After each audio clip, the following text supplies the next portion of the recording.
Welcome back to Ben's Book Club. Today we are diving into the book Buffett's Tips, A Guide to Financial Literacy and Life. We're looking at a pretty fantastic translation of the Oracle of Omaha's 100 Best Tips. This explainer draws directly from decades of his letters, his interviews and speeches, and we've distilled all of that into one clear guide. Okay, let's dive into this incredible insight. The quote goes, "The most important investment you can make is in yourself." Now, this book is super unique because it was co-written by finance professor John M. Longo and his high school-aged son, Tyler. And through this father-son collaboration, they prove that building wealth isn't just about picking stocks or crunching numbers. It's actually this completely holistic life philosophy. So the father-son duo structured these 100 tips into two deeply interconnected pillars. On one hand, we've got the hard financial literacy, right? The math, the actual mechanics of money. But on the other side, we have the soft life skills, your character, how you communicate, your daily habits. And what Buffett makes crystal clear is that you literally can't have long-lasting success in one without mastering the other. And this brilliantly illustrates what we can kind of call the Buffett operating system. Start early, work hard, keep learning, act with integrity, and, maybe the toughest one, ignore the crowd. These anti-get-rich-quick soft skills, they're actually the absolute foundation of your long-term financial stability. It's all about how you behave and think long before you ever even clip a buy button in a brokerage account. A massive part of that behavior is tied to this incredibly powerful concept, the inner scorecard. Basically, this means judging yourself by your own standards and values rather than just being swayed by whatever the crowd is doing.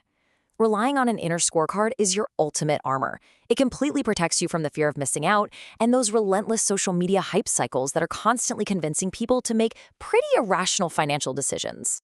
Building directly on that inner scorecard is a pretty stark warning from Buffett. He says, it takes 20 years to build a reputation and 5 minutes to ruin it. Acting with integrity isn't just a nice moral choice to make. It's a critical, measurable asset in your financial toolkit. Because in business, and really in life, your reputation dictates the partnerships and the opportunities that are going to come your way over the decades. Now, what's really interesting about this slide is this massive number, 50%. Warren Buffett estimates that simply developing strong communication skills can boost your lifetime earnings by a staggering 50%. No way, right? But being able to clearly articulate your ideas, win friends, and build a strong network, that pays enormous financial dividends just as surely as holding any blue chip stock. So once you have those foundational soft skills in place, you've got to apply them to the mechanics of money. The boring basics. We're talking bank accounts, understanding credit scores, building emergency funds, and budgeting effectively. Mastering these everyday tools is exactly like learning a new language. The more fluently you speak it, the farther you're going to travel in life without getting confused or stuck. And part of speaking that financial language fluently is understanding an immense danger. High-interest credit cards. They are a guaranteed negative return. You absolutely must not fall into the trap of treating credit cards as free money. Actually, scratch that. It's more like digging a giant financial pit for yourself. The true cost of consumer debt is devastating to wealth creation. It digs a hole so deep and charges interest so fast that the magic of investing can almost never pull you out. But if you avoid that high-interest debt and commit to living below your means, you unlock the true engine of wealth. It's all about time in the market versus timing the market. True wealth doesn't come from perfectly predicting the daily highs and lows. It comes from the absolute magic of compound interest. By starting early and just letting your money sit in the market over decades, the math basically does all the heavy lifting for you. When you are finally ready to invest that money, Buffett completely demystifies the entire process with two famously simple rules. Step 1, don't lose money. Step 2, don't forget Rule 1. This brilliantly shifts our focus away from chasing those wild, risky gains and firmly targets the preservation of your capital. If you just avoid disastrous mistakes, compounding takes care of the rest. To avoid those disastrous mistakes, you really have to understand the classic value investing metaphor of Mr. Market. Imagine a manic, depressive business partner who offers to buy or sell your shares every single day based on his wild mood swings. When Mr. Market is euphoric, prices are sky high. When he's depressed, everything is on sale. This is exactly why emotional control is way more important than pure intellect when you're dealing with market volatility. So the crucial point is captured in this iconic quote, "Price is what you pay, value is what you get." You have to train yourself to separate the short-term noise of flashing stock prices from the intrinsic long-term value of a real business. Just because Mr. Market is offering you a rock-bottom price today out of fear doesn't mean the underlying business has actually lost its value. The absolute safest way to evaluate that underlying business is to stay strictly within your circle of confidence.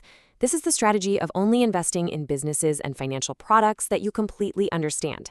Operating inside this circle protects everyday investors from complex, confusing Wall Street traps or, speculative crypto hype. If you can't easily explain how a product makes money to a friend, just don't buy it. But even when you're staying within your competence, should you be picking individual stocks at all? Interestingly, even Warren Buffett, who is arguably the world's greatest active stock picker, highly recommends low-cost S&P 500 index funds for the average person. It's the ultimate set-it-and-forget-it strategy.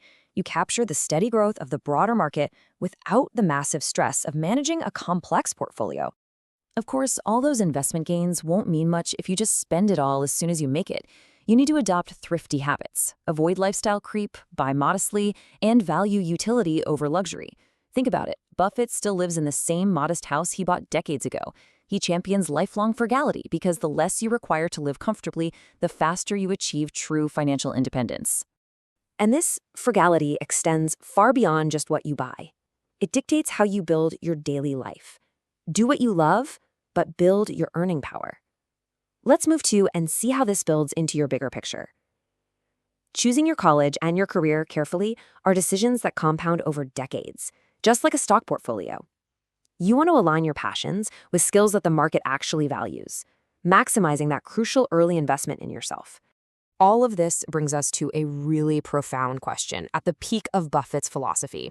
Are you building wealth just to accumulate, or are you building it to give back to society? Ultimately, wealth is just a tool.